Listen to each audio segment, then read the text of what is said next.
Mesdames et messieurs, honorables invités, soyez tous les bienvenus en ce jour si spécial, la journée de la coordination des étudiants étrangers de l'UGB, Université Gaston Berger de Saint-Louis du Sénégal. En tant que maîtresse de cérémonie, je me présente, je m'appelle Daïma Tifaye, étudiante en licence 3 des métiers du patrimoine de l'UFR de civilisation, religion, art et communication. Avant tout, je vous présente le programme de la journée d'aujourd'hui. En premier lieu, il y aura le discours du président de la coordination des étudiants étrangers. Et après, il y aura les discours et suite à la place de la conférence. Pour commencer, je vais appeler le président des étudiants étrangers de l'Université Gaston Berger de Saint-Louis, sous vos ovations, Hassan Ahmad Abdallah.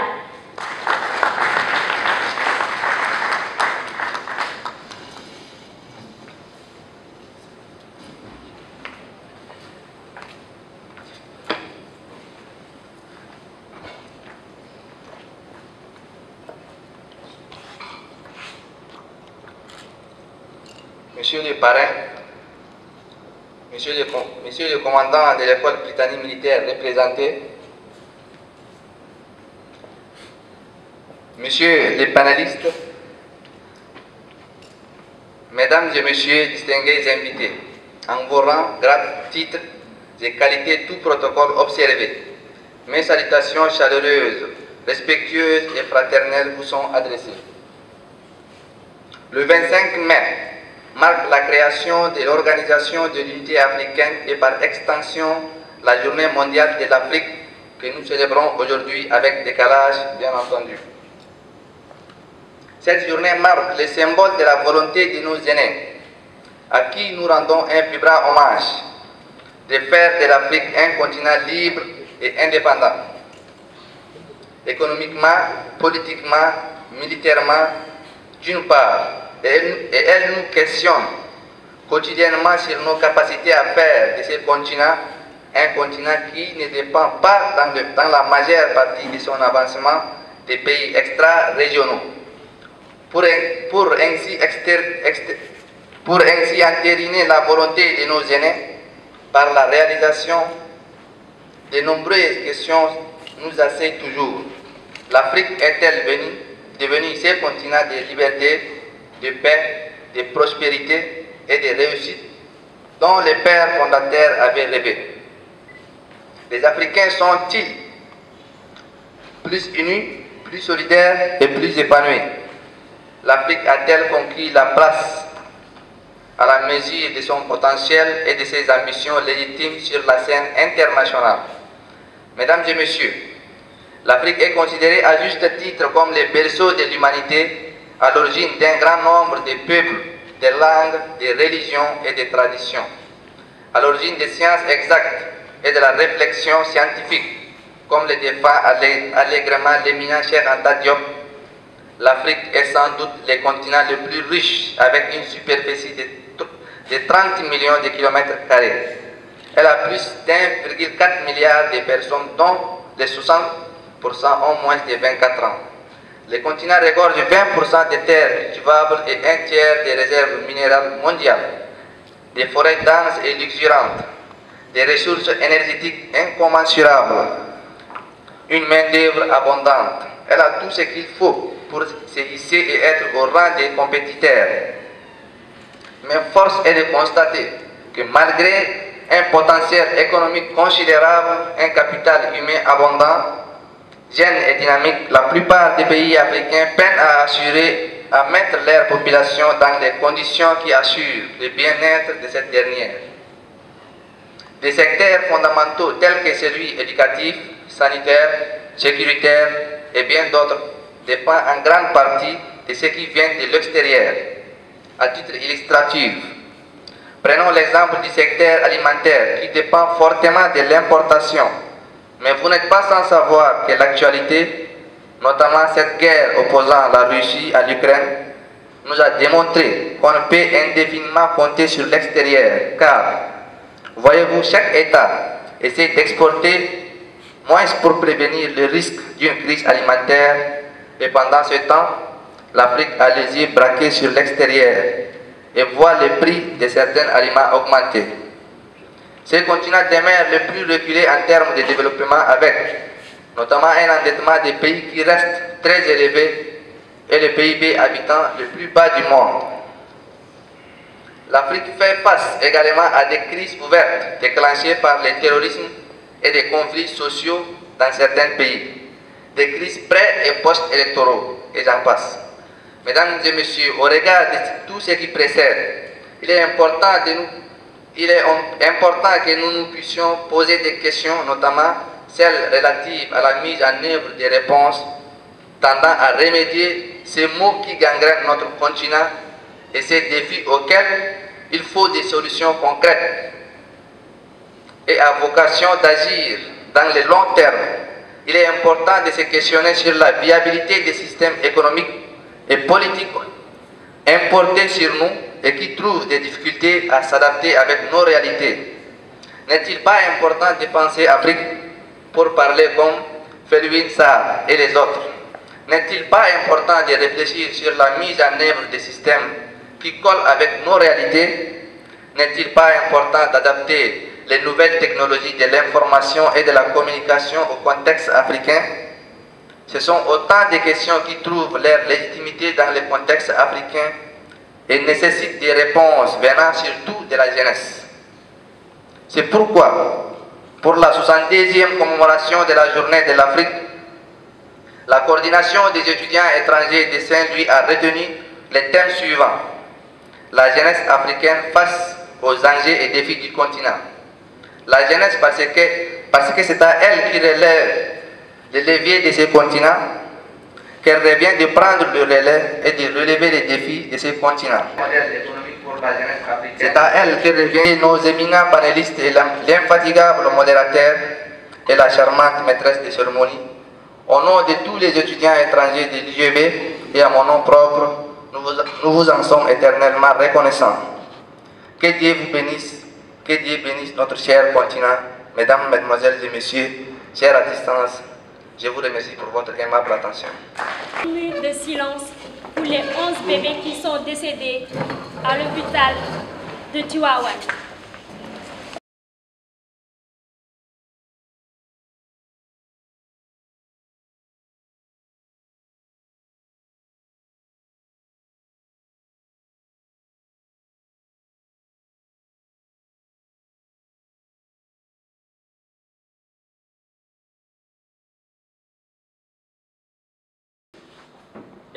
L'adjudant Abdoulaye Fatoumata Souman, le représentant du colonel Mamour Sarr de la Prytanée militaire,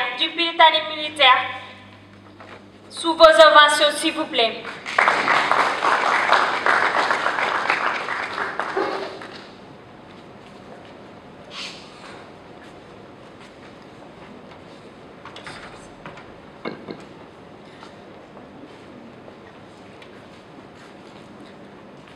Bonjour, mesdames, mesdemoiselles et messieurs, distingués invités. Avant de donner mon aval par rapport à la conférence de ce matin, je profite de l'occasion de remercier le bon Dieu, le miséricordieux, le créateur de l'univers d'avoir favorisé une telle rencontre. Et en même temps, profiter de l'occasion, remercier ceux qui ont eu l'initiative d'organiser cette conférence, qui n'ont ménagé aucun effort pour la réussite de cette conférence. C'est un réel plaisir pour moi ce matin de représenter le colonel Mamour Sarr, le directeur de l'école du Britannique militaire de Saint-Louis. En même temps, je ne suis pas venu seul. Comme vous le voyez en face de moi, je suis accompagné par mes élèves de la 4e, de la 5e et de la terminale, que vous voyez en face de moi.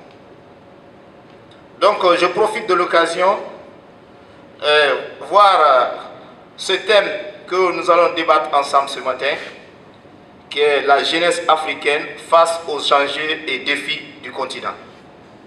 Donc, le conférencier est là. Je pense bien qu'il est le mieux placé pour ce genre de détails. Je ne vais pas tellement trop dire. Je me nomme Adjudant Abdoulaye Fatmata Souma, je suis encadreur guinéen au Britannique militaire de Saint-Louis. Je vous remercie.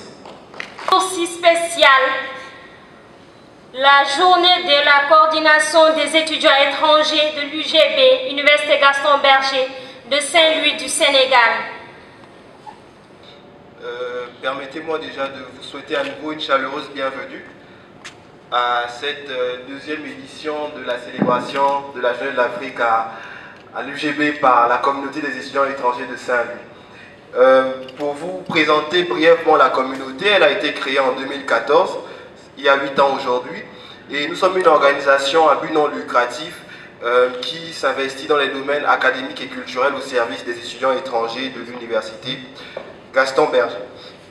Alors, si je vous dis l'Afrique, à quoi pensez-vous? Peut-être à une population jeune, peut-être à une richesse culturelle, peut-être à une riche gastronomie, peut-être à pas mal de coups d'État aussi. Mais nous allons, au cours de cet exposé qui va durer une dizaine de minutes, faire un tour d'Afrique, brièvement.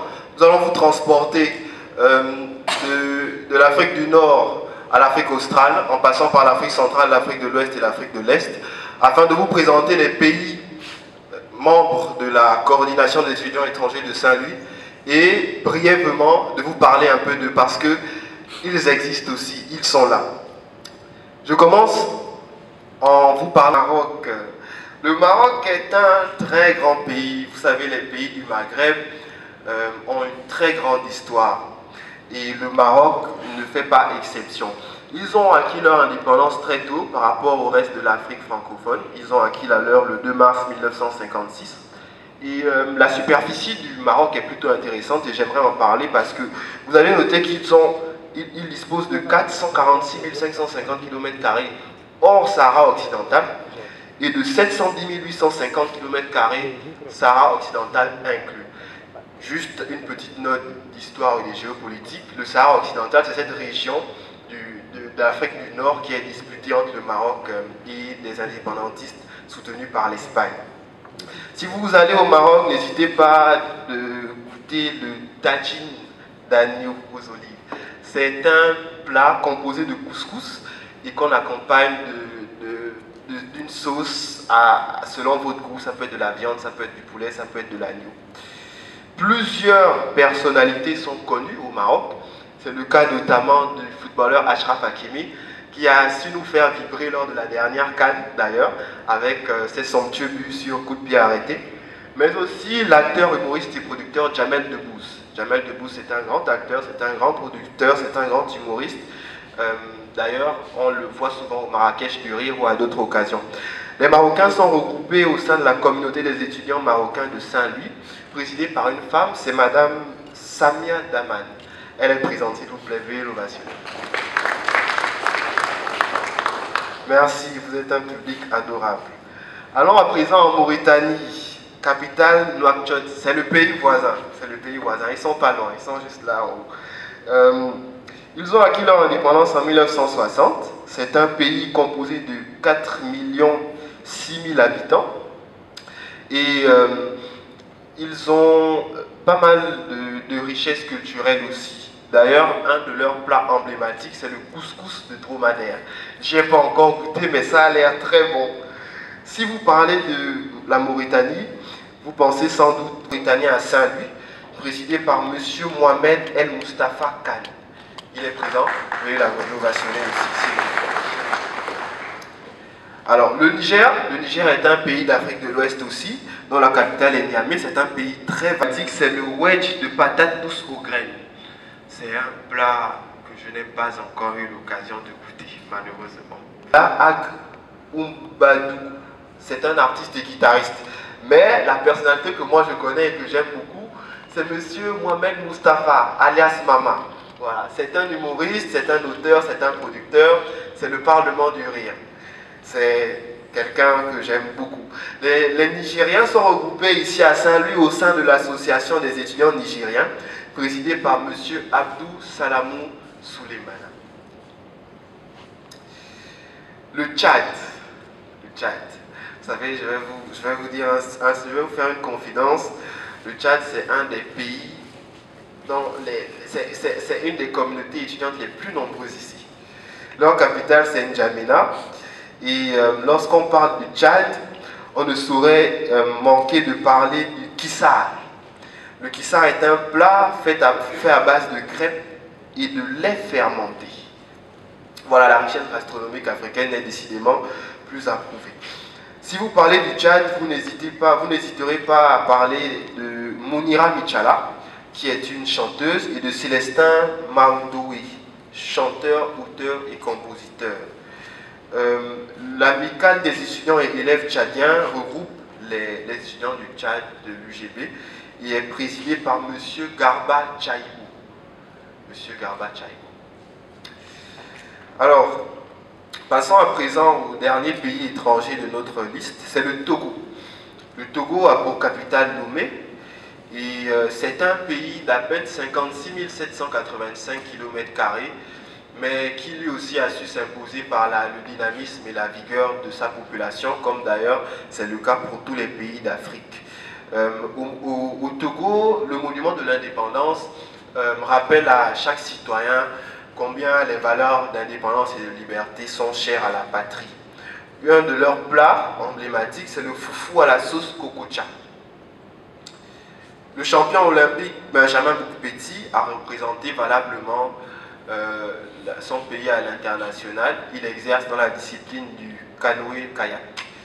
Tandis que le groupe Toufan, composé de Barabas et Mastadjust, font vibrer l'Afrique au quotidien avec leur bonne musique.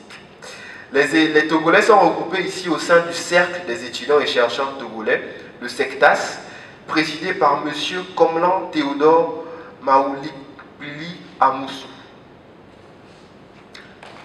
Merci, monsieur Amoussou. Enfin, on ne pourrait terminer cet exposé sans parler du pays hôte, du pays grâce à qui nous sommes tous ici. C'est le Sénégal. J'ai mes amis sénégalais dans la salle. Le Sénégal est un pays qui a acquis son indépendance le 4 avril 1960. C'est le jour de la fête nationale.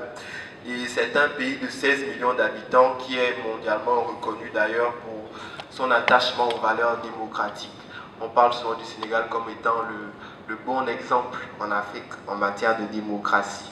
Sans doute, vous connaissez le monument de la Renaissance qui, où que l'on soit dans le monde, nous fait penser au Sénégal. Et je pense que vous connaissez encore mieux que moi le Thiéboutienne, que nous aimons tout ce qui est le plat national du Sénégal et qui est d'ailleurs reconnu à l'international comme tel. Au Sénégal, plusieurs personnalités sont connues, notamment la chanteuse Viviane Chidid, entre autres. Et voilà. En plus de toutes ces communautés, à l'UGB, il y a des communautés non fédérées. Parce qu'il faut savoir qu'à l'UGB, au sein de la CE, nous avons des communautés fédérées, composées des pays que nous avons énumérés. Nous avons des communautés non fédérées qui malheureusement ne sont pas suffisamment grandes en taille pour être des communautés reconnues par l'administration, mais elles sont bien présentes. Je vais les citer. Nous avons le Cameroun, dont je fais partie, les Comores, les États-Unis, la France, la Gambie, l'Haïti, le Malawi, le Nigeria, l'Ouganda, la République centrafricaine, la République démocratique du Congo, la Sierra Leone, la Tunisie. Toutes ces nations que nous avons citées lors de cet exposé sont regroupées au sein de la CEE et forment un total de 628 étudiants. En conclusion, que retenir? Au cours de cet exposé, nous avons brièvement fait le tour des pays membres de la CEE, mais ce n'est qu'un échantillon que nous avons voulu vous montrer. Ce n'est qu'un échantillon de la richesse de l'Afrique, la richesse culturelle de l'Afrique, de la gastronomie africaine qui est très riche, de la solidarité à laquelle nous aspirons tous en tant qu'Africains. En ce jour de commémoration de la Journée mondiale de l'Afrique, je vous souhaite une bonne journée de commémoration et je souhaite à tous une bonne suite de programmes. Restons unis pour l'Afrique. Merci. Chers étudiants, chers invités, mesdames, messieurs, je voudrais, en commençant mon allocution, vous remercier d'abord de l'honneur que vous me faites en me choisissant comme parrain de cette activité. Je profite également de cette occasion pour rendre un hommage appuyé à votre association qui s'emploie chaque année à dégager un espace de discussion autour de thèmes aussi pertinents les uns que les autres. Celui de cette année nous interpelle tous. Il intervient dans un contexte particulier, marqué d'une part par le relatif échec des unions régionales et sous-régionales, voire par la léthargie de notre organisation continentale. Quand je parle d'échec des unions régionales et sous-régionales, je vois un peu ce qui se passe au Sahel, je vois un peu ce qui se passe au Mali, je vois un peu ce qui se passe en Afrique centrale. Donc il y a ce relatif échec des unions sous-régionales et régionales, que ce soit la CEDEAO, que ce soit la CEMA, que ce soit l'Union africaine d'ailleurs, parce que moi j'avais pensé, en toute candeur d'ailleurs, que la guerre en Ukraine, vu les dimensions qu'elle prenait, pourrait susciter une réunion extraordinaire de l'Union africaine pour dégager un peu les solutions aux crises qui vont arriver. Et je pense très bien que le président de la CEE en a parlé tout à l'heure. Au lieu de regarder vers l'extérieur, de se concentrer essentiellement sur ce qu'on pouvait faire, comment dirais-je, pour faire face à la crise qui ne tardera pas à naître.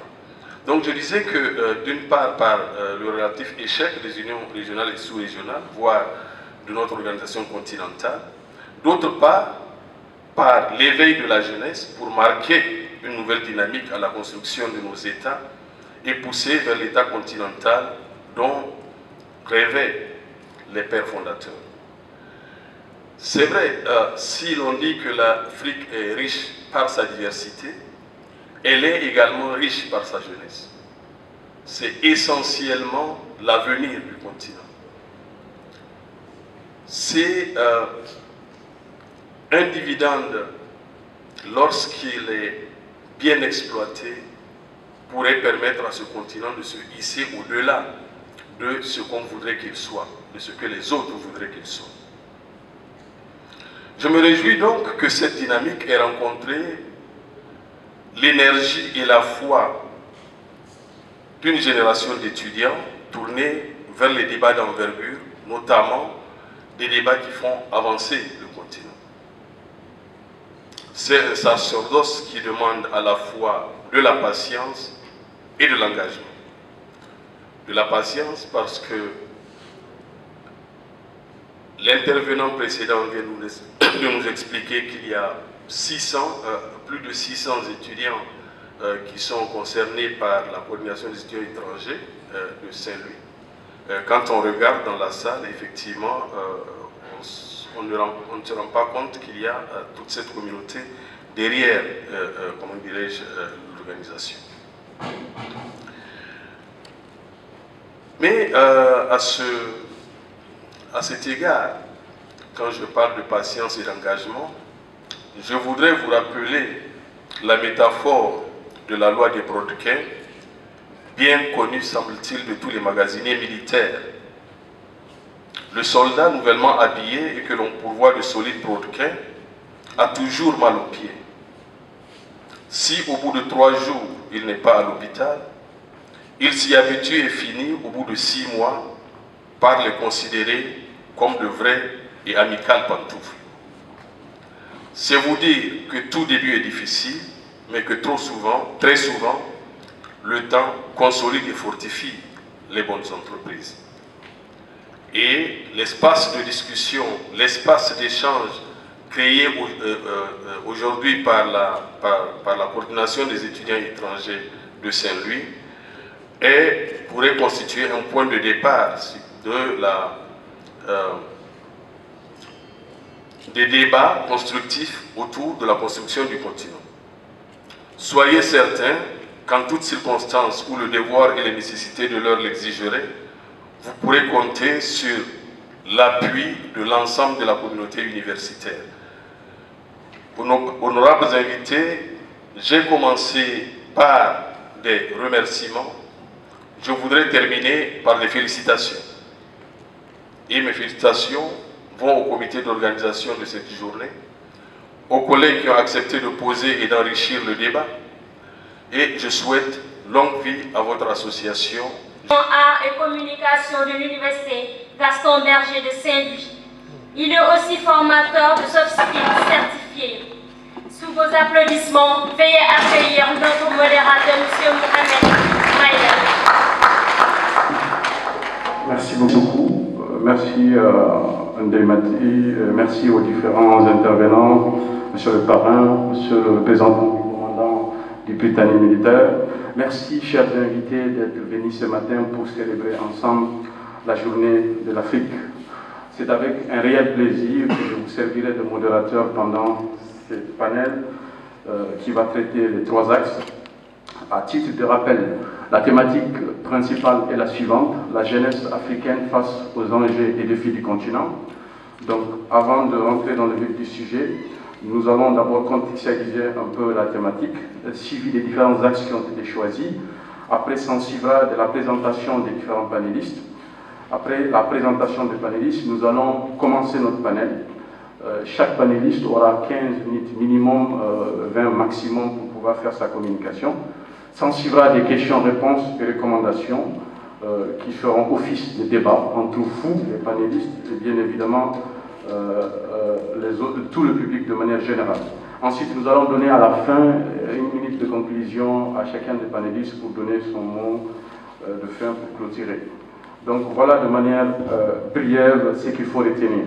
Donc, la jeunesse africaine face aux enjeux et défis du continent. C'est le thème principal.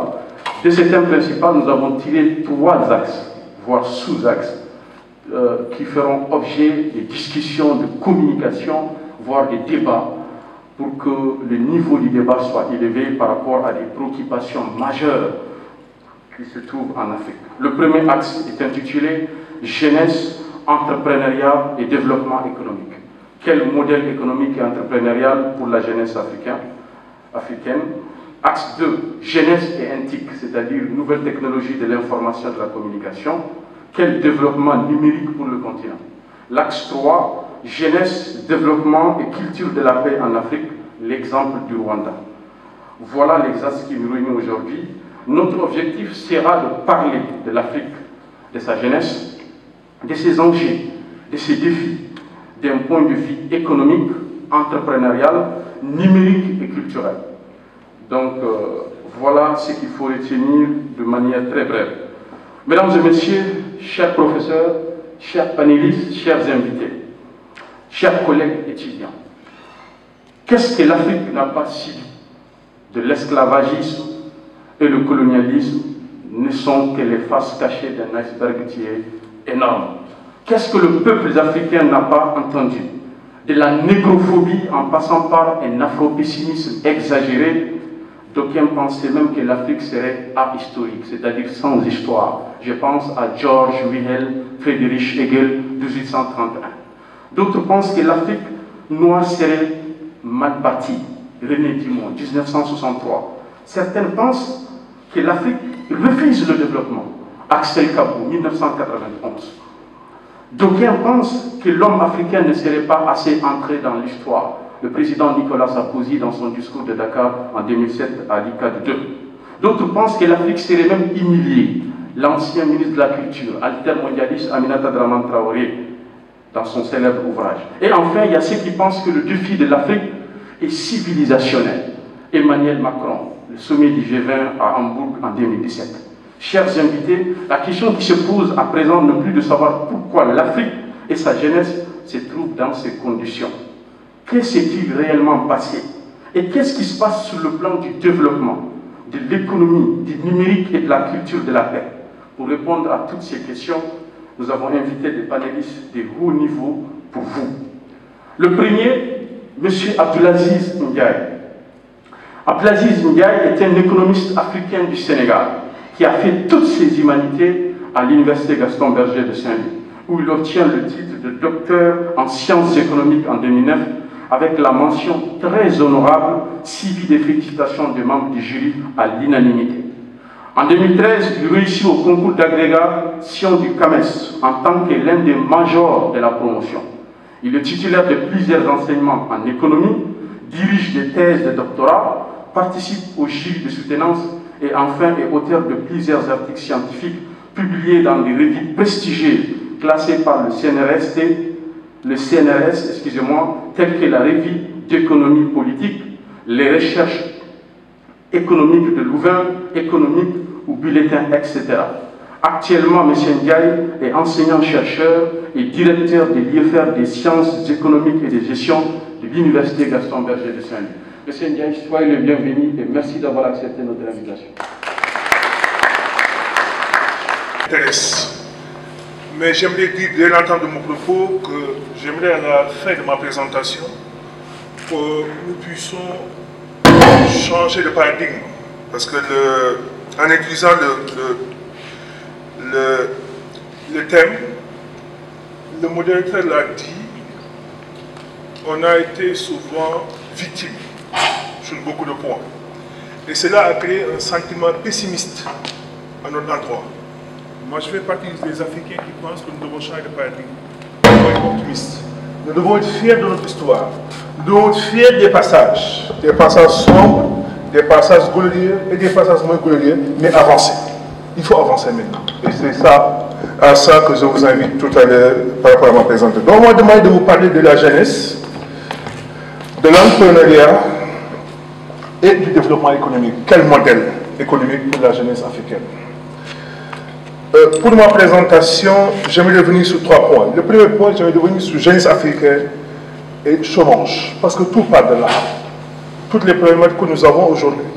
Pourquoi les gens parlent d'entrepreneuriat? Parce qu'on a un problème qui est là, qui est le chômage, que nous n'arrivons pas à résoudre. Et certains pensent, je vais revenir dans le cadre de ma présentation, que l'entrepreneuriat pourrait être une voie de sortie. Donc, deuxième élément, l'entrepreneuriat des jeunes africains. Aujourd'hui, si on fait le bilan, qu'est-ce qui fait qu'on n'avance pas? Qu'est-ce qui fait qu'on a beaucoup de problèmes? Parce que ce n'est pas aujourd'hui que nos États, que les jeunes pensent que pour sortir de cette situation, il faut aller vers l'entrepreneuriat. Quels sont les blocages? Je reviendrai également sur ça. Et je finirai par le dernier élément. Il nous faut quel type d'entrepreneuriat pour aller vers un développement économique? Donc, par rapport au premier point, jeunesse africaine au chômage. Je rappelle que en Afrique, nous avons plus de 200 millions d'habitants qui sont âgés entre 15 et 24 ans. L'Afrique compte, en tout cas le plus grand nombre de jeunes à travers le monde. Les jeunes représentent 60% de l'ensemble des chômeurs, selon la Banque mondiale en 2012. Dans la plupart des pays africains, il est plus facile, en tout cas pour les hommes, que pour les femmes d'obtenir un emploi à niveau de compétences et de d'expérience égale. Souvent aussi, on a des jeunes, mais il faut comprendre que la disparité ne se limite pas. Même à l'été des jeunes, souvent les femmes sont marginalisées. Un autre élément, c'est qu'aujourd'hui, quelle est la cause de tout ça? La cause principale du chômage des jeunes africains est une absence d'articulation du marché de l'emploi, où l'offre ne coïncide pas ou rarement avec le chômage, ou bien ne coïncide jamais même avec la demande. J'aimerais faire un petit pas pour expliquer un peu. Quand on parle de jeunes, c'est souvent cette frange de la population qui constitue la base de notre pyramide, si on prend l'exemple de l'Afrique. C'est des gens qui sont entre 15, 25 ans, 15 au maximum, 35 ans. Quand on parle de chômage, nous, économistes, qu'est-ce qu'un chômage? Nous mettons souvent 4 critères, contrairement à ce que les gens donnent dans le langage vulgaire. Le premier critère, il faut être dans la population active. C'est-à-dire qu'un enfant ne doit pas travailler. Même si culturellement en Afrique, on voit les jeunes qui accompagnent leurs parents au champ, et ainsi de suite. Mais quand on prend la définition économique du chômage, un enfant ne doit pas travailler, il doit avoir l'âge d'aller au travail. Il faut être également formé, non seulement formé, mais formé pour l'emploi qu'on demande. Je suis docteur en économie, j'ai une agrégation, mais je ne peux pas aller conduire un avion. Je n'ai pas été formé pour ça. Et souvent, c'est un problème que beaucoup d'étudiants rencontrent. Vous avez un doctorat français, vous savez dispenser la langue, vous comprenez bien la langue, mais ça ne vous donne pas les droits pour aller faire le métier même de coordonner parce que vous n'avez pas appris du tout. Donc, par rapport à l'emploi. Un autre élément également fondamental pour nous, économistes, c'est que quand on est au chômage, on cherche activement du travail. Celui qui dort chez lui, après ses diplômes, nous ne le considérons pas comme étant un chômeur. Peut-être c'est un sans-emploi, mais ce n'est pas un chômeur. Un chômeur, il se lève, à temps plein, il cherche un emploi. Et le dernier élément que les économistes mettent également, il faut accepter le travail au taux de salaire courant sur le marché. Si on dit que pour tel diplôme, si vous vous engagez, vous devez avoir 500 000, même si vos prétentions sont de 1 million, vous sortez du lot parce que vous n'acceptez pas de travailler au taux de salaire sur le courant, au taux de courant sur le marché. D'accord? Et ça me permet d'ouvrir une petite parenthèse parce que souvent, quand on va négocier nos contrats, les gens viennent souvent, pour beaucoup d'Africains, dans une situation de commandeur. Ça ne vous sert à rien du tout. Rien du tout. On vous prendra, ou bien le chef d'entreprise va vous recruter, s'il est sûr que vous pouvez lui apporter un plus-value. Vous avez perdu votre père, vous avez perdu votre mère, dans la maison on souffre, ce n'est pas ce qui compte. Ce qui compte, c'est qu'est-ce que vous pouvez lui apporter en plus, pour qu'il puisse gagner encore en termes de profit. Maintenant, face à cette situation, les gens ont cherché une solution. La première solution, c'est promouvoir une formation professionnelle en adéquation avec les exigences du marché de l'emploi et soutenir les entreprises dans le processus de développement. Souvent, nous formons à l'université jusqu'à Bac+5. En oubliant que notre tissu économique est composé souvent de PME, PMI. Donc, c'est des gens qui n'ont pas besoin de qui ont beaucoup de diplômes. Avant, l'État du Sénégal, il y a 6 ans, ou même 10 ans, quand on a créé les cures, les gens passaient ensemble. Il ne faut plus qu'on continue, il faut continuer à faire de la formation, ce qu'on peut appeler l'enseignement fondamental. Mais on doit aussi créer des métiers. Et c'est comme si les choses se répètent, l'État actuellement est en train de faire exactement la même chose avec les ISEP. On se dit, il ne faut pas former n'importe quoi, il faut former pour répondre à un besoin. Le marché de l'emploi, ce sont ces gens qui vont prendre. Mais il faut d'abord savoir qu'est-ce que ces chefs d'entreprise, de quoi ils ont réellement besoin. D'accord? Comme le disait John Maynard Keynes en 1936, on est ici dans le principe de la demande effective. Avant d'envoyer des gens sur le marché, il faut d'abord savoir ce qui les attend. Un autre élément également, pour recruter, il faut avoir des moyens. Je dis souvent à mes étudiants, moi je n'ai pas l'impression que notre État soit conscient que parmi ses missions, il figure une mission fondamentale qu'on voit en Occident, qu'on ne voit pas ici, c'est la diplomatie économique. Vous voyez souvent les chefs d'État européens, américains, quand ils se déplacent, vous voyez les chefs d'entreprise dans l'avion. On lui dirait même que le marché sur le terre a été négocié par le président français lui-même. Quand on va avoir des champions au niveau local, il faut les protéger, il faut également les trouver des marchés. Mieux, quand je dis protéger, Je ne peux pas avoir une grande firme qui produit du lait au Sénégal. Je laisse cette firme à la concurrence internationale. Je dois, de temps à autre, en tant que chef d'État, garant de cette diplomatie, parce que le chef d'État également doit aider les entreprises à asseoir le développement, à travers des subventions, même à travers, comme on le fait pour l'ONU au Sénégal, quand on est à un certain niveau de production, dire que nous arrêtons les importations, le temps que la production locale puisse être écoulée, et ça, je reviendrai parmi les solutions. Un autre élément, c'est qu'on nous a dit, maintenant, pour sortir de cette situation, il faut aller vers l'entrepreneuriat. Depuis très longtemps, il faut aller vers l'entrepreneuriat. Mais qu'est-ce qui fait qu'aujourd'hui l'entrepreneuriat ne marche pas du tout? C'est mon second point. Un jeune entrepreneur a entre 15 et 35 ans et fait preuve d'innovation, d'initiative, de créativité et de prise de risque dans la mise en route d'une activité. Ça, il ne faut jamais l'oublier. Quand on décide d'entreprendre, on prend des risques. Et quand on prend des risques, ça peut bien se passer, comme ça peut ne pas bien se passer. C'est pourquoi il faut bien prendre ça en compte. Il faut aussi faire preuve d'ingéniosité, d'innovation. Ce que moi je vois dans mon pays, je le vois dans certains pays africains également, les gens ne créent pas. Mais ils sont tous prêts à recopier un modèle réussi. Je me rappelle une histoire intéressante, il y a peut-être 20 ans maintenant. Quelqu'un a ouvert, ça marche, mais dans tout le quartier, chaque maison va ouvrir intéressante. Je prends l'agriculture, on s'engager dans la production de volailles, ça marche, mais tous les jeunes. Je reviendrai à la fin de ma présentation. On ne se lance pas dans une activité d'entrepreneuriat parce qu'on va gagner de l'argent. On se lance dans une activité d'entrepreneuriat pour régler un problème. Et je vais y revenir tout à l'heure. Un jeune entrepreneur crée une entreprise, souvent en Afrique, de petite dimension, dépourvue d'un système d'information, d'accord, fiable et utilisant une main-d'œuvre sous-qualifiée. Souvent, même nous quand on crée, quand les jeunes créent, ils n'ont pas une formation.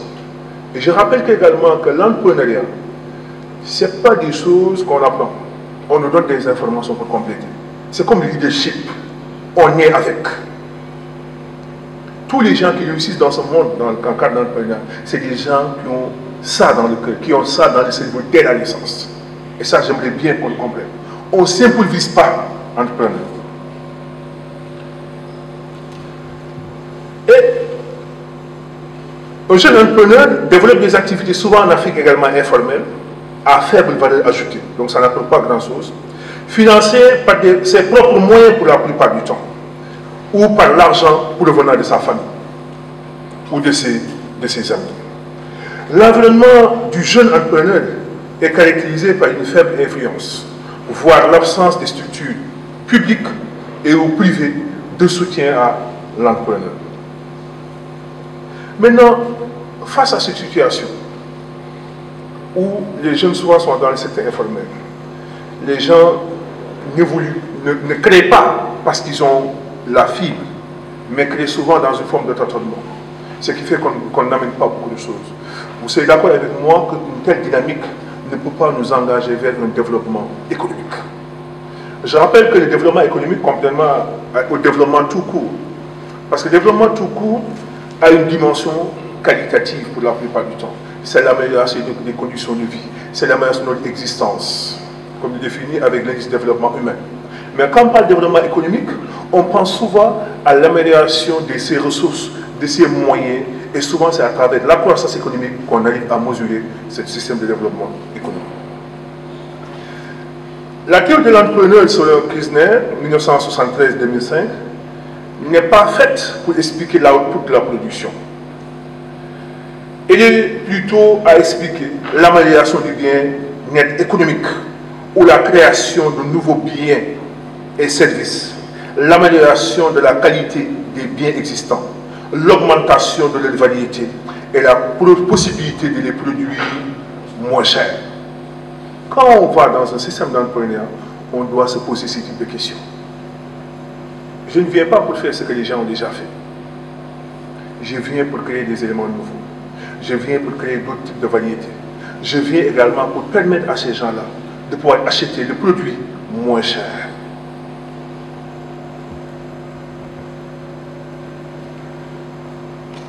Dans la théorie de l'entrepreneur, tous ces objectifs sont atteints grâce à la posture de vigilance des entrepreneurs. Soit un entrepreneur doit être très vigilant. En révélant aux consommateurs qu'ils peuvent acheter moins cher ce qu'ils auraient dû acheter ou produire plus cher, l'entrepreneur révèle l'existence de gains de productivité non exploités.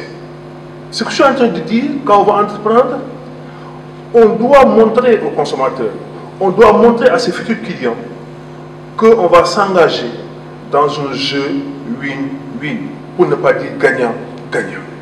Je ne viens pas uniquement pour prendre vos ressources, mais je viens parce que vous avez un problème que je vais moi-même résoudre. De ce fait, les gens vont se sentir concernés. Ils ne vous verront pas comme cette personne qui viendra pour les dépouiller, mais comme un partenaire qui les permet de progresser dans l'atteinte de leur bien-être économique. L'origine de ce processus est la découverte par un individu, qu'on appelle communément l'entrepreneur, de la possibilité de modifier les calculs économiques des achats. Aujourd'hui, je peux acheter tel, je peux acheter tel, mais je vais chez telle personne parce qu'il me propose, me permet de mieux m'épanouir. Pour atteindre le développement économique, cette vigilance des entrepreneurs doit être accompagnée par d'abord la mise en place d'un environnement propice à l'entrepreneuriat.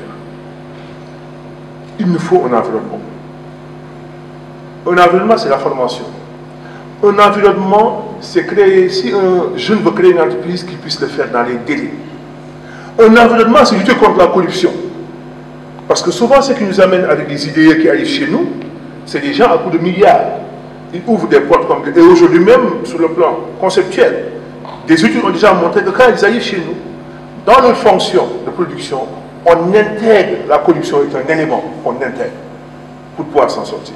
Mais si vous le faites, le jeune qui démarre, le jeune qui commence, il ne peut pas avoir ces dispositions-là. L'environnement également, c'est créer au niveau de la famille ce dispositif pour que les gens puissent entreprendre. D'habitude, il y a des leaders qu'on tue à l'intérieur de nos familles sans s'en rendre compte. Quand vous voulez entreprendre, c'est comme la femme qui porte son bébé. Quand on porte son bébé, on fait tout, on va à l'hôpital, on va se soigner pour que le bébé arrive au monde. C'est tout le processus qu'on doit faire. Une fois également que le bébé arrive au monde, durant les premiers mois ou dans les premières années, on doit s'occuper du bébé. Qu'est-ce que je suis en train de dire? Vous créez votre entreprise, vous avez votre premier chiffre d'affaires, mais toute la famille se dit maintenant, Maïga a beaucoup de millions. Tout en oubliant que durant les premières années, sur beaucoup d'études qui ont été démontrées, notre focus doit être à la limite mis dans l'autofinancement. On est en train d'entretenir le bébé, il n'est pas encore grand. Le partage du gâteau. J'ai une fois écouté le responsable, je pense c'est un Nigérien, qui a créé les groupes Azalai à Hôtel. Il est resté au moins pendant 10 ans pour pouvoir se retirer un profit par rapport à son entreprise. Il paye ses fonctionnaires, c'est les gens qui travaillent avec lui, il paye ses factures. Mais pour lui, le plus important, c'est que son bébé puisse grandir et voir le jour. Un environnement, c'est important. L'autre élément également important, c'est la promotion du consommé local. On ne peut pas, nous ne pouvons pas voir le jour aujourd'hui aller concurrencer les grandes firmes. Et souvent, on a tendance à dire que le diable est dans le détail. Moi, je dirais tout simplement que la réussite également est dans le détail. Quand vous voulez entreprendre, cherchez d'abord dans votre environnement immédiat. Quels sont les problèmes que vous pouvez résoudre? C'est extrêmement important. Parce que c'est votre environnement que vous maîtrisez le plus. Les gestionnaires nous enseignent souvent le comportement du consommateur. Vous n'avez pas les moyens de faire des études, de payer des enquêteurs, de payer même des analystes. Mais vous pouvez regarder dans votre environnement immédiat. Je donne l'exemple de celui aujourd'hui, une des grandes firmes de l'agroalimentaire qu'on a au niveau du Sénégal, qui est Sédiment. Le monsieur a eu son bac, il voulait aller à l'étranger, ce n'était pas possible. Il s'est dit, mais moi j'habite dans une localité où souvent les gens ont des problèmes d'œufs. Il a commencé à acheter des œufs à vendre. comme je dis, il a fait comme la maman, son enfant a vu le jour. Tout ce que le monsieur arrive à engranger en termes de chiffre d'affaires, il le met ça en termes dans son activité. Aujourd'hui, le groupe Sedima est arrivé à ce qu'on appelle en économie la maîtrise de la chaîne des valeurs. Donc, depuis la production de volaille jusqu'à la consommation avec les franchises KFC. C'est pour dire qu'il y a des modèles réussis que nous trouvons dans notre continent. On peut continuer à donner un effort, mais surtout, faisons la promotion, le consommer local. Le consommer local également, c'est nous tous, ce n'est pas uniquement les entrepreneurs. Moi, j'ai vu une disposition chez les Chinois que nous n'avons pas. Le Chinois, quand il arrive au marché, il achète chez quelqu'un d'autre qui n'est pas chinois si son frère n'a pas le produit. Nous n'avons pas ce comportement. La politique de l'assimilation, la colonisation est passée par là. Nous pensons que tout ce que nos frères font ne sont pas de qualité. J'en veux pour preuve les sociétés de Gaï que nous avons souvent. Nous ne les portons pas. Nous avons acheté au Maroc. Moi le premier. Mais en oubliant qu'un Gaï exporte aujourd'hui ses sucres jusqu'au Maroc. Mais c'est parce que dans notre mentalité, il y a des choses qui ne marchent pas. Mieux, même la gouvernance économique de notre pays, on oublie cette dimension. On se met à dire qu'il faut promouvoir le consommer local. Mais diriger, ce n'est pas uniquement des discours, mais c'est des actes. On pourrait dire aujourd'hui, nous avons du riz de la vallée. L'État dit, pour permettre à ce riz-là d'être vendu, je limite tout ce qui est importation en riz pour telle période. En le faisant, le consommateur est obligé d'aller consommer ce qui existe et de découvrir. Parce qu'il faut d'abord découvrir pour pouvoir aimer. L'autre élément également, dans nos campus, on peut exiger que le riz qu'on va servir aux étudiants, c'est du riz de la vallée. On peut également le faire dans nos casernes militaires. Mais est-ce que pourquoi l'État ne va pas jusqu'à ce niveau? Tom a réussi au Burkina. Aujourd'hui, je pense que ça fait partie des peuples les plus fiers des Burkinabés. Même quand on se retrouve au niveau international, le Burkinabé est tout fier quand il porte son habit traditionnel. Nous, on ne le fait pas. Donc le consommateur local également est une dimension extrêmement importante qui a été conçue dans d'autres juridictions. Et vouloir les appliquer textuellement dans notre contexte, ça ne marche pas. Je me rappelle le collègue Félix Sarr, souvent on discute, il dit, est-ce qu'on ne devrait pas aller vers une certaine tropicalisation des informations qu'on donne à nos étudiants? Moi, je suis tellement convaincu qu'aujourd'hui, le cours d'histoire des faits économiques que je donne aux étudiants, je suis allongé pour avoir un chapitre sur l'histoire économique de l'Afrique. Et les étudiants ce soir très fiers. Je pense que c'est le modérateur qui le disait, ou bien le parrain, que contrairement aux idées qui sont véhiculées, mais l'Afrique a une histoire. L'Afrique a des traditions. Même avant que le colonisateur ne soit à nos portes, on avait un modèle économique basé un peu sur notre forme d'hierarchisation. Les jeunes travaillaient, les anciens assuraient tout ce qui était répartition, redistribution. Notre philosophie, notre paradigme, c'était pas l'individualisme méthodologique. On était plus dans une dimension holistique. Si moi je me lance dans l'entrepreneuriat, je dois également intégrer cette dimension. J'ai envie de me lancer au niveau de la région de Saint-Louis. En regardant, au niveau de la zone de pêche, il y a une piste qui fait de la glace. Mais à chaque fois que je vais au marché, je me rends compte qu'il y a beaucoup de produits que les petits vendeurs perdent un peu partout. Je vais me lancer pour produire de la glace. C'est ça mon idée. Il faut que j'aille voir les commerçants. Il faut que j'aille voir les vendeurs. Il faut que même j'aille voir même celui qui produit au niveau de l'île. Pourquoi il n'arrive pas à toucher ces vendeurs-là? Qu'est-ce que je cherche en réalité? C'est ce qu'on appelle en économie, en gestion, le marketing mix. Quand je vous produis, je dois savoir quelle classe, le premier P, faire la promotion, avoir le prix, mais connaître également les produits. Si l'autre n'arrive pas à toucher les vendeurs, est-ce que ce n'est pas le prix qui est très élevé? Si moi je dois me lancer dans mon activité, est-ce que je dois utiliser les mêmes facteurs de production pour faire les mêmes erreurs? Parce qu'ils ne vendent pas parce que ça n'arrache pas. Comment je dois faire pour toucher ce marché-là? Quel type de produits? Est-ce qu'ils ont besoin de glaces sous forme de barres? Est-ce qu'ils ont besoin de petites glaces? Je peux continuer. Quelle est la culture? Est-ce que c'est ces dames ou bien ces messieurs qui utilisent la glace? Est-ce qu'ils ne sont pas souvent dans ce qu'on pourrait appeler la conservation traditionnelle où les gens utilisent le sel d'abord? Tout ça, c'est des dimensions à intégrer avant d'aller vers le processus de production. Si vous ne faites pas tout ce travail-là, si vous ne prenez pas en compte votre environnement, je suis désolé, vous n'irez pas loin. Et ne vous dites pas qu'il y a de l'argent à gagner. Celui qui cherche un emploi et celui qui veut entreprendre, c'est deux personnes complètement différentes. Je vois souvent des jeunes qui me disent, monsieur, j'avais commencé à travailler, ça n'a pas marché. J'ai cherché un emploi, je n'en ai pas trouvé. Mon grand-père m'a appelé, mon père m'a proposé 1 million, je me suis lancé. C'est surtout ce qu'il ne faut pas faire. Il y a un grand prof en management qu'on a reçu à l'université en 2002 ou 2003 qui nous disait l'argent est une conséquence. Quand le projet est clair, même si vous ne trouvez pas de financement dans le cadre de votre famille, vous le trouverez toujours ailleurs. Mais ce qu'il faut faire d'abord, il faut avoir un projet, mûrir le projet, prendre le temps de comprendre, prendre le temps d'apprendre, surtout avoir l'humilité et la modestie d'aller comprendre ce que font les autres.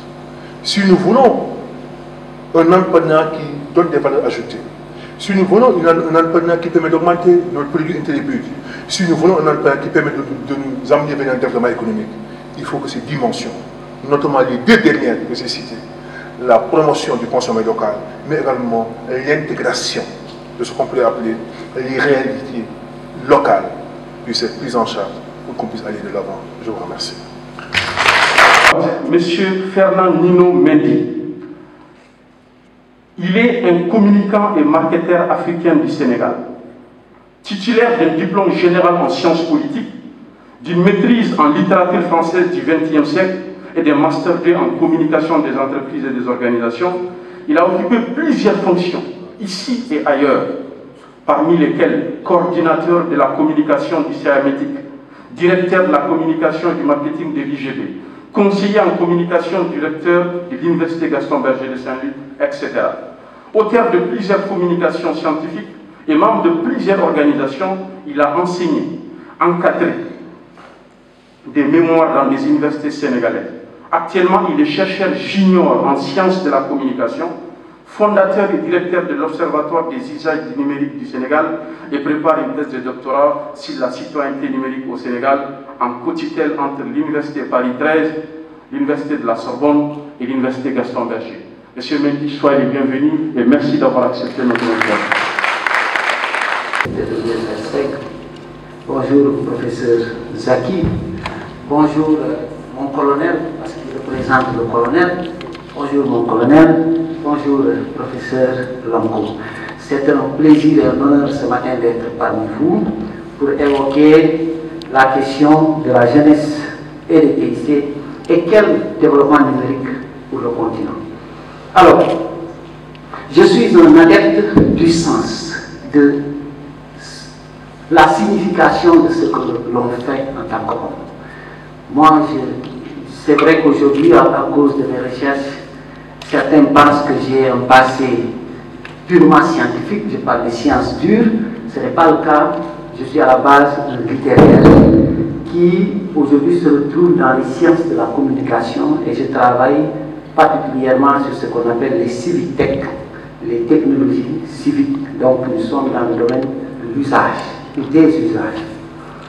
Alors je me suis posé la question, parce qu'après avoir préparé très rapidement mon exposé, je me suis posé la question, quel est le sens de ce que je veux dire? À quoi ça sert de parler de développement du numérique, etc. Comment donner du sens? Est-ce que nous sommes obligés de penser que le développement de l'Afrique peut réussir avec le numérique? Parce qu'il y a cette question dans le domaine de la recherche, il faut toujours interroger tout ce qui semble le plus évident possible. Est-ce que le numérique, on peut considérer le numérique comme un pilier du développement africain? Est-ce que c'est une question qui a un sens? Mais très rapidement, je suis revenu à l'humain, avec quelques idées.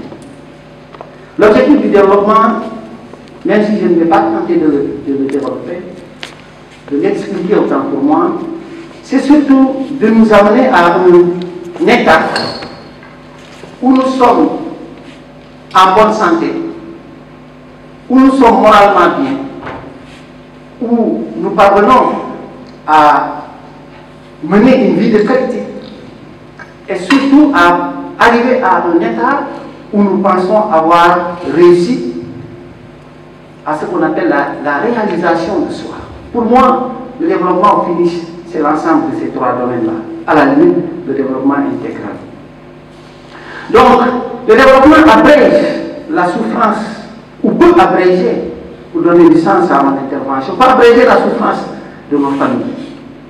Il peut permettre une qualité de vie. Nous devons avoir l'ambition de viser une vie heureuse, une stabilité sociale, une santé physique, mentale, à travers la réalisation de soi.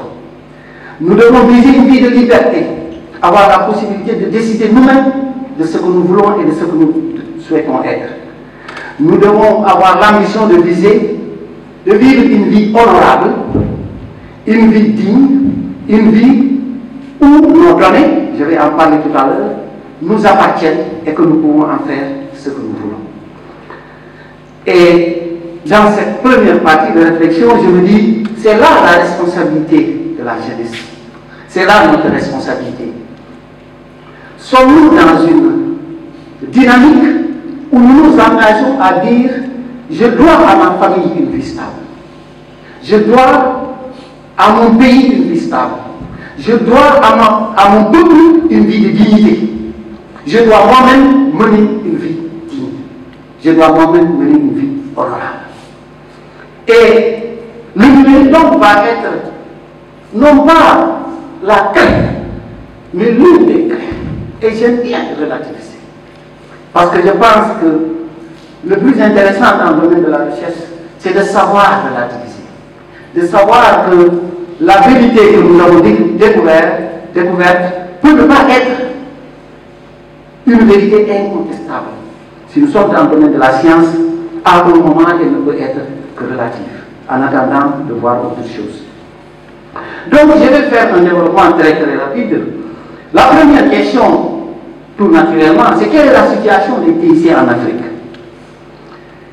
La deuxième étape, c'est de l'exploitation, transformation de la matière première à la construction des équipements technologiques. De la force de l'innovation technologique, voire royale du développement économique. De la responsabilité particulière des grands acteurs au plan continental, des TIC. Du financement de la recherche sur le numérique en Afrique. Et j'ai donné plus loin le cas des travaux des lauréats du Nobel. De la normalisation et commercialisation africaine des TIC. Et enfin, du rôle éminent de la jeunesse pour le développement du numérique au service du développement. Très rapidement, il était impossible d'aborder le sujet sans faire le point. Le point, c'est quoi? C'est que l'Afrique reste, et certains pays qui n'ont pas atteint un certain niveau industriel, restent les plus grands pays importateurs de biens dans le domaine des TIC. Jusqu'en 2020, nous sommes à 4 milliards 272. 4 milliards 204, voilà 4 272 milliards d'euros du chiffre d'affaires des TIC.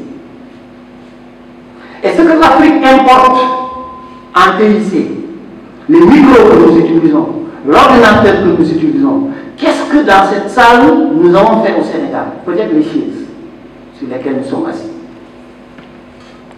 Mais tout l'équipement que nous utilisons, nous l'avons importé. Et nous travaillons donc, et c'est ça le grand problème. Est-ce que nous sommes capables, est-ce que nous sommes prêts à vivre cette soumission dans l'innovation jusqu'à la fin de notre vie? Est-ce que ceux qui sont capables d'innover pour qu'on ait besoin aujourd'hui d'un micro sans fil etc. Est-ce qu'ils sont plus intelligents que nous pour que nous puissions accepter jusqu'à la fin de nos jours que le rapport soit ainsi, que nous soyons ceux-là qui importent. C'est à ce niveau de la réflexion que nous devons être. Donc l'Afrique importe du matériel. Mais, et c'est là, c'est peut-être l'un des indicateurs que nous pouvons retenir pour faire l'état des lieux. Nous devons travailler à exporter. Alors, en termes d'innovation, sommes-nous incapables d'innover? Je ne le pense pas. Je suis un spécialiste des usages du numérique. Aujourd'hui, le continent africain est l'un des continents les plus intéressants en matière de recherche sur les usages. C'est-à-dire, qu'est-ce que nous faisons de nos téléphones portables à titre, c'est un terminal tout simplement parmi d'autres, qu'est-ce que nous en faisons? Ceux qui construisent des téléphones portables ont des informations sur ce que vous faites avec les téléphones portables et à partir de ce que vous faites sur les téléphones portables, ils améliorent les technologies. Ça, c'est l'un de mes domaines de travaux. Et en particulier, qu'est-ce que la politique fait des terminaux et qu'est-ce que les terminaux font dans la politique? C'est un peu l'orientation de mes recherches. La deuxième chose, de l'exploitation, transformation de la matière première à la construction des équipements TIC. On a d'abord vu TIC et jeunesse avant de parler de numérique. Mais mesdames et messieurs, les matières premières des équipements technologiques sont d'abord des ressources naturelles qui sont en Afrique en quantité innombrable. Le Congo, le Rwanda, le Sénégal. Ce qu'il y a dans les portables, ce qu'il y a dans énormément de machines, c'est des matières premières qui sont tirées de nos pays à l'état brut pour être envoyées ailleurs. Le grand défi, c'est que nous puissions parvenir nous-mêmes à exploiter nos matières premières, à les transformer et à vendre aux Européens, aux Occidentaux de manière globale des produits finis. Ça, c'est un défi et c'est fondamental. De la force de l'innovation, voie royale du développement économique. Mesdames et messieurs, il n'y a pas d'avenir sans invention. Ça, j'y crois fondamentalement. Parce que si nous continuons, le rapport de force est tel qu'aujourd'hui, ceux qui innovent de la recherche sur le numérique en Afrique, mesdames et messieurs, c'est important. Vous savez, moi je vais le dire tout à l'heure, je suis un observateur de l'excellence. C'est-à-dire tout ce qui a un caractère exceptionnel et qui a un impact sur les communautés, ou sur la majeure partie d'une communauté. Ça, c'est important. Ces deux aspects-là font souvent les lauréats des prix Nobel. Mais mesdames et messieurs, avez-vous bien lu les travaux de ceux qui ont remporté les prix Nobel? Mais c'est des travaux parfois très élevés. L'un des derniers que j'ai lu, c'est sur la laser. Sur les usages du laser. J'ai eu mon fils de 5 ans qui a subi 5 opérations de la cataracte. Il est né avec des cataractes sur les 2 yeux. Il a subi 3 interventions avec les ciseaux. Finalement, on m'a demandé d'aller vers le laser. Mesdames et messieurs, avec le laser, on a eu des résultats extraordinaires. Beaucoup parmi nous sont nés parfois avec des yeux qui ont des problèmes. Pourtant, c'est réparable. Mon fils, ses yeux ont été réparés. Avant de regarder, ça allait dans les deux sens. Aujourd'hui, il est capable de regarder droit grâce aux interventions avec le laser. Et l'un des derniers lauréats du prix Nobel a travaillé sur le laser. Et en ayant le prix Nobel, vous pouvez recevoir énormément de financement pour poursuivre vos recherches. Et ça, c'est tout simplement un exemple parmi tant d'autres pour financer la recherche. Et quand vous voyez, il y a même les équipes, le prix Nobel, il est rarement gagné de manière individuelle. Souvent, c'est des équipes. Même si on nous montre quelqu'un devant, c'est des équipes qui ont travaillé à proposer un résultat pertinent. De la normalisation et commercialisation des produits africains, du numérique africain. Mais les normes, la norme également, c'est l'une des questions dans le domaine du numérique. Et si vous vous rendez compte, l'Afrique ne produit pas de normes. On ne produit pas de normes. Si on pose une question sur les normes tout de suite, on va nous dire ISO, on va nous dire etc. On ne produit pas de normes. Mais au nom de quoi on ne produit pas de normes? Au nom de quoi on est incapable de produire des choses et de les normer et de dire voici nos normes. Si nous voulez apporter vos normes, on discute des normes. Et s'il doit y avoir des normes mondiales, que ça soit une intégration de nos réflexions et des vôtres. Mais vous ne pouvez pas conduire des normes qui sont les seules normes valables. Et qu'en tout, on doit se référer à cette norme étrangère. Ça, quand même, ça pose problème. Mais quand vous n'innovez pas, il est difficile dans le domaine des TC de créer des normes. Le rôle éminent de la jeunesse, c'est ça, c'est par cela que je vais terminer. En 7 points, très rapidement. Le premier point, je l'ai dit, je suis un adepte de l'excellence. Le premier point, le prof Aziz l'a abordé, c'est s'engager dans des formations d'élite sur le numérique. Mesdames et messieurs, le génie, il est là, mais parfois la formation est nécessaire. C'est comme dans le domaine de la recherche. Vous ne pouvez pas faire un article scientifique ni une thèse sans avoir fait ce qu'on appelle l'état de l'art. Vous ne pouvez pas ne pas faire le point parce que vous n'inventez pas ce que vous faites. Il y a d'autres qui vous ont précédé. Vous êtes obligés de les connaître, de savoir qui ils sont, qu'est-ce qu'ils ont fait, où est-ce qu'ils en sont, pour savoir vous, vous avez la possibilité d'engager comme recherche. Donc, il faut une formation d'élite. Il faut qu'on forme des gens capables de penser le numérique. Et en additionnant, en soustrayant, d'innover.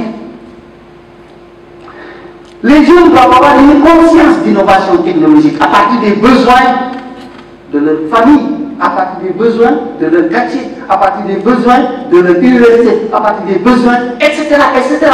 C'est en observant qu'on innove. De quoi est-ce que nous avons besoin?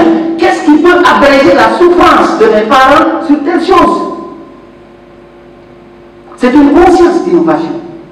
Développer des observations créatrices d'innovation. Le prof Aziz va dire lancer des entreprises sur le secteur du numérique. Ah oui, il y a aujourd'hui peut-être le financement des startups, etc. Mais il faut y croire, il faut être déterminé à dire, au-delà de la commercialisation du logiciel, de services informatiques, etc., il est possible que je puisse réussir quelque chose dans le domaine du numérique. Labelliser des innovations technologiques. Beaucoup ont eu des innovations, ils ont donné avec pendant des années. Finalement, quelqu'un est allé trouver le brevet avant eux. Quand vous avez une innovation, informez-vous et trouvez un brevet. En un mot, trouvez des solutions technologiques aux problèmes de nos familles africaines. Chaque jeune a sa place et il peut jouer son rôle sur cette invention de l'Afrique présente et future. Mesdames et messieurs, voilà ce que moi je considère comme les défis de l'Afrique aujourd'hui dans le domaine du numérique. Merci.